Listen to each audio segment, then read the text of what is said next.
Are you serious? Are you serious? The fighting continues to rage on in Ukraine, even though we're leading right up to a ceasefire that's supposed to happen Saturday night at midnight. According to reports, Reuters is saying Ukraine and Russia-backed rebels have fought furiously. They've been furiously fighting across the eastern portion of Ukraine, despite this new peace deal. It's not a peace deal, it's a ceasefire that was brokered by Germany and France. Now, a ceasefire is due to come into effect, as I said, midnight, Saturday night or early Sunday morning. And so there is seriously, under this agreement also, there's to be a withdrawal of all heavy weapons and artillery. There's been over 5,000 people killed in this conflict. Now, we heard reports that after Russian President Vladimir Putin and Ukraine's President Poroshenko shook hands, that just a few hours later, 50 Russian tanks and 40 Russian missiles launchers come rolling across the Russian border into Ukraine.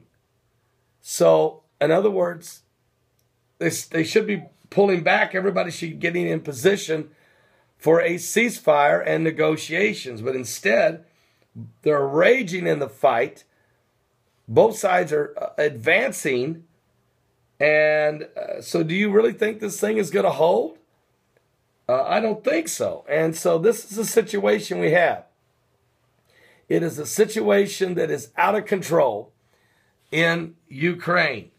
And the pro-Russian rebels, backed by Vladimir Putin, seem to have the upper hand because they have better equipment, better weapons. The United States, threatening to send weapons to help the Ukrainians, have yet to do so and have received a warning from Vladimir Putin that they better not. So this thing is getting uglier by the moment. And I'm telling you, whenever you have a negotiation in a situation like this for war, and a ceasefire is agreed on, and then if it doesn't happen or it falls apart quickly, then the war gets extremely nasty. That's my concern.